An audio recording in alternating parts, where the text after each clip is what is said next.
ഹരി ഓം. ശ്രീമദ് ഭഗവത്ഗീത അധ്യായം 2 ശ്ലോകം 15.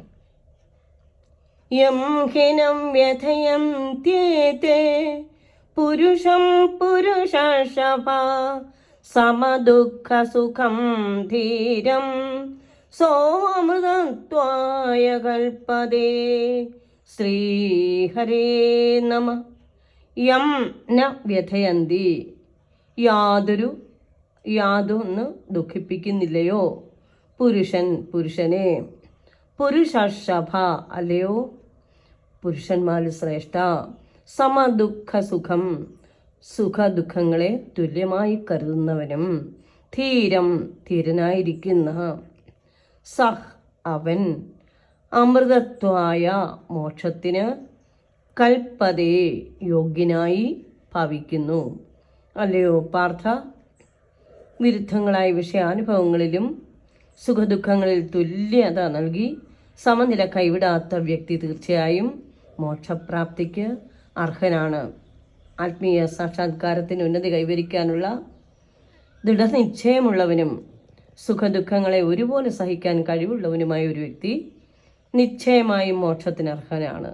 വർണ്ണാശ്രമ വ്യവസ്ഥയിൽ വിവരിക്കുന്ന സന്യാസം ക്ലേശഭരിതമാണ്. എങ്കിലും ജീവിതത്തിന് പരിപൂർണം കൈവരുത്തണമെന്ന് ആഗ്രഹിക്കുകയാൽ ആ ക്ലേശങ്ങളെ ഒന്നും തന്നെ വകവെക്കാതെ സന്യാസം ബുദ്ധിമാന്മാർ സ്വീകരിക്കുന്നു. കൂടാതെ ഭാര്യാപുത്രാദികളോടുള്ള ഗാർഹിക ബന്ധങ്ങളെ വിച്ഛേദിക്കുന്നതിലാണ് ഏറ്റവും അധികം പ്രയാസം നേരിടുക. അത്തരം ബന്ധങ്ങളെയും കൂടാതെ കുടുംബ ബന്ധങ്ങളുള്ളവരോടോ സുഹൃബന്ധു ഉള്ളവരോടോ പൊരുതുന്നതും വളരെയധികം പ്രയാസമുള്ള കാര്യമാണ്. എന്തായാലും ഒരു ക്ഷത്രിയൻ എന്ന നിലയ്ക്ക് തനിക്ക് ചെയ്യേണ്ട കർമ്മത്തിൽ ഉറച്ചു നിൽക്കുവാനാണ് കൃഷ്ണൻ അർജുനോട് പറയുന്നത്. കർമ്മം ചെയ്യുന്നതിൽ മറ്റു തടസ്സങ്ങൾ എന്തൊക്കെയായാലും തളരാതെ ധർമ്മമാർഗത്തിൽ തന്നെ ചരിച്ച് മുന്നോട്ട് നീങ്ങുകയാണ് വേണ്ടത്. അതാണ് ഒരു പുരുഷ ശ്രേഷ്ഠൻ്റെ ധർമ്മ പരിപാലനം. അവിടെ ഒന്നുകൊണ്ടും ശങ്കിച്ച് നിൽക്കുവാൻ പാടില്ല.